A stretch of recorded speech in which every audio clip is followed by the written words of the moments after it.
महिला व बाल विकास विभागाने अंगणवाडी कर्मचाऱ्यांना मानधवाढ करावी, त्यांना दरमहा पेन्शन देण्यात यावी, त्यांना ग्रॅज्युइटी देण्यात यावी या संबंधाचे प्रस्ताव महाराष्ट्र सरकारला सादर केले आहेत।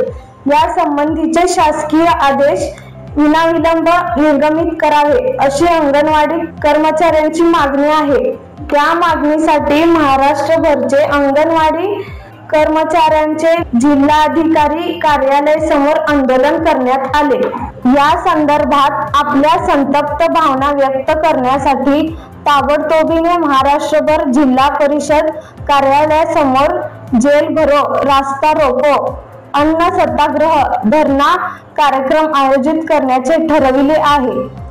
तरी सुद्धा शासकीय आदेश निघाले नाही तर कृती समितीचे नेते अंगणवाडी कर्मचाऱ्यांचा समावेश दिनांक 23/9/2024 पासून बेमुदत उपोषण करणार आहेत व दिनांक 25/9/2024 रोजी आझाद मैदानावर तीव्र निदर्शने व जेल भरो कार्यक्रम करणार आहे।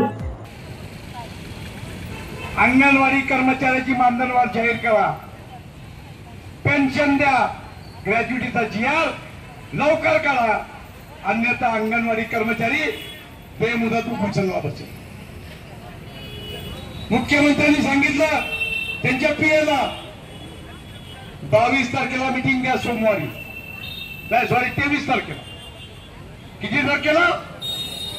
आता 23 तारखेला मीटिंग होते काय नाही बघू। आपल्या हातामध्ये मोजून 10-12 दिवस मिळते। आज जेल भरोच करायचा होता, पण आज आपण करणार नाही। कारण सांगतो ऐका, कारण पटतं का बघा। 23 तारखेपासून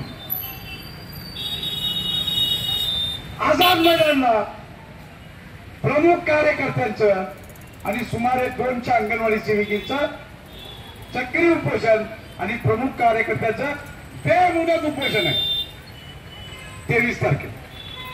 किती? 23 तारखेपासून 25 तारखेला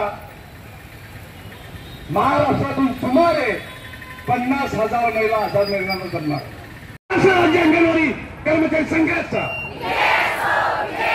मानधन आमच्या हक्काचं, मानधन आमच्या हक्काचं, वेतन आमच्या हक्काचं, मानधन वाढ देणाऱ्या मुख्यमंत्र्याचं करायचं काय? मानधन वाढ देणाऱ्या अर्थमंत्र्याचं करायचं काय? मानधन वाढ देणाऱ्या महिला बालकल्याण मंत्र्याचं करायचं काय? कोण म्हणतं देणार नाही? बोल मेरे बहना, बोल मेरे बहना, जोर से बोल, हाथ उठा के, हाथ उठा के। आजचा हा मोर्चा या शासनाच्या विरोधामध्ये निषेध मोर्चा करतो। या महिला सगळ्या काळ्या रंगाच्या साड्या घालून आले, काळे झेंडे घेऊन आले आहेत। माननीय मुख्यमंत्री, माननीय अर्थमंत्री, माननीय महिला बालकल्याण मंत्री आणि माननीय उपमुख्यमंत्री यांचा निषेध करायला येत आहे। आमची प्रमुख मागणी अशी आहे, आचारसंहिता लागण्यापूर्वी अंगणवाडी कर्मचाऱ्याच्या भरघोस मानधनवाढीचा जीआर काढा, पेन्शनचा जीआर काढा आणि ग्रॅज्युइटीचा जीआर काढा। जर का हा जीआर नाही काढला 23 तारखेपासून आझाद मैदानावर कृती समितीचे नेते कॉम्रेड M.A. पाटील निमंत्रक यांच्या नेतृत्वाखाली उपोषणाला बसणार आहेत, बेमुदत उपोषणाला। जोपर्यंत जीआर निघणार आहे, तो जीआर निघणार नाही तोपर्यंत उपोषण चालू होणार आहे। 25 तारखेला महाराष्ट्रातील सुमारे 50,000 महिला आझाद मैदानाला जेल भरो आंदोलन करतील, ते आम्ही सांगायला आलो आहे। त्याचप्रमाणे सोलापूर जिल्ह्यामध्ये लाडकी बहीण योजनेच्या कार्यक्रमासाठी माननीय मुख्यमंत्री येतात। त्या कार्यक्रमावर अंगणवाड्याच्या मागण्या मान्य होत नाही म्हणून सोलापूर जिल्ह्यातील अंगणवाडी सेविकांना जी जबाबदारी दिली आहे त्याच्यावर आम्ही पूर्णपणे बहिष्कार टाकणार आहोत। ही नोटीस आम्ही माननीय जिल्हाधिकारी साहेब, माननीय मुख्य कार्यकारी अधिकारी साहेब आणि डेप्युटी CEO यांना देणार।